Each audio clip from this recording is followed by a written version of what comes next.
اللہ اللہ اللہ اللہ اللہ۔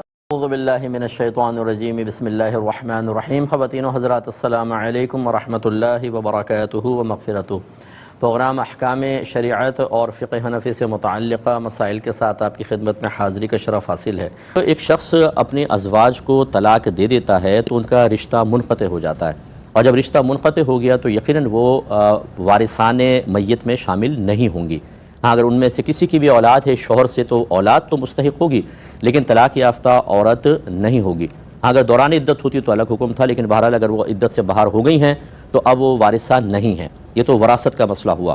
باقی یہ جو پینشن وغیرہ ہوتی ہے یا واجبات دیگر جو آفس والے بعض اوقات کسی کو دیتے ہیں، اس کا شرعی حکم یہ ہوتا ہے کہ یہ حقیقتاً وراثت نہیں ہے، کیونکہ یہ مال اس شخص کے ملک میں نہیں ہوتا، یہ تو بعد میں اس کے مرنے کے بعد کچھ بینیفٹس وغیرہ دیے جاتے ہیں، گویا کہ میت کے ملک میں آتے ہی نہیں حقیقتاً، لیکن اس کے وسیلے سے کسی کو مل رہے ہوتے ہیں۔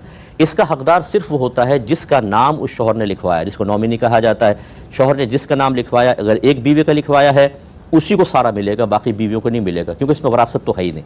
اس طرح اگر اس نے اپنے والدہ کا نام لکھوا دیا کسی بھائی یا بہن کا تو ان کو ملے گی، کسی بھی بیوی کو اس کا حصہ نہیں ملے گا۔ تو خلاصہ کلام یہ کہ وراثت سے تو محروم رہیں گی، اور واجبات اس عورت کے لیے ہوں گے یا جو بھی فرد ہے گھر کا اس کے لیے ہوں گے جس کا نام اس نے لکھوایا تھا کہ اگر میں مر جاؤں تو اس کو ملے، سارا اس کو ملے گا، اس میں وراثت جاری نہیں ہوتی ہے۔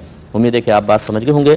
ایک ہی کویشچن کیا تھا کہ کسی نے کہا کہ جو فارمی مرغی ہے اس کو نہ کھائیں، کیونکہ اس کی اور سور کے گوشت کی تاثیر معاذ اللہ ایک جیسی ہے۔ کہتے ہیں ان دونوں کا گوشت جو ہے وہ پکانے کے بعد اندر سے کچا بھی رہتا ہے اور سفید رنگ کا ہو جاتا ہے، تو کیا حکم شرع ہوگا؟ جس نے کہا صحیح کہا؟ نہیں، بالکل غلط کہا۔ مرغی اگر فارمی بھی ہے اور اس کی فیڈ میں بعض اوقات ایسا ضرور ہوتا ہے کہ مشکوک قسم کی چیزیں ڈالی جاتی ہیں جن کو ناجائز بھی کہہ سکتے ہیں، خون بھی ہوتا ہے، آتے ہوتی ہیں جانوروں کی دیگر چیزیں جس سے تیزی سے وہ چوزا گرو کرتا ہے، اور اس کے علاوہ اور کیمیکل وغیرہ بھی دیتے ہیں، جس کی بنا پر یہ تو کہا جا سکتا ہے کہ اس کا گوشت مضر صحت ہے، لیکن معاذ اللہ سور کی طرح اس کو سمجھنا کہ وہ جیسے وہ حرام ہے یہ بھی حرام ہوگا یا ان دونوں کی تاثیر ایک جیسی ہو جائے گی، ایسا نہیں ہے۔ یہ بالکل طیب اور حلال ہے۔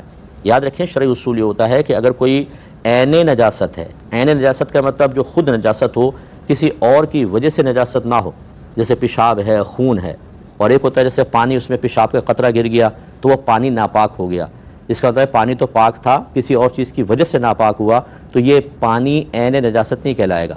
لیکن یہ خون اور پیشاب یہ کسی سے ملے بغیر از خود ناپاک ہے تو اس کو کہتے ہیں عین نجاست۔ اور عین نجاست اس وقت پاک ہوتی ہے جب اس کی حقیقت اور ماہیت بالکل بدل جائے، اس کا نام بدل جائے، کوئی اس کو وہ سابقہ نام سے جانے نہیں، ایک نئی چیز کے اندر وہ تبدیل ہو جائے۔ تو چنانچہ جب یہ فیڈ وغیرہ مرغیاں کھاتی ہیں تو یہ گوشت میں تبدیل ہو جاتی ہے سب کچھ، اور وہ گوشت طیب اور حلال ہے، لہٰذا اب ہم یہ نہیں دیکھیں گے کہ ناپاک چیز سے یہ مارز وجود میں آئی کہ نہیں آئی۔ ورنہ جو دیسی مرغیاں ہوتی ہیں دیکھیں باہر نالیوں پہ کیڑے مکوڑے کھاتی رہتی ہیں، مچھلیاں کیڑے مکوڑے کھاتی ہیں، اور گندا پانی بھی مرغیاں پی رہی ہوتی ہیں، نالیوں کا پانی، اسی سے وہ گوشت بھی بن رہا ہوتا ہے، چوزا ہے تو ایسے ایسا بڑا ہو جاتا ہے، تو کیا اس کو کھانا منع ہوگا؟ کھانا بالکل جائز ہے۔ ہاں اگر کوئی اس وجہ سے منع کر رہا ہے کہ یہ مضر صحت ہے تو ٹھیک ہے۔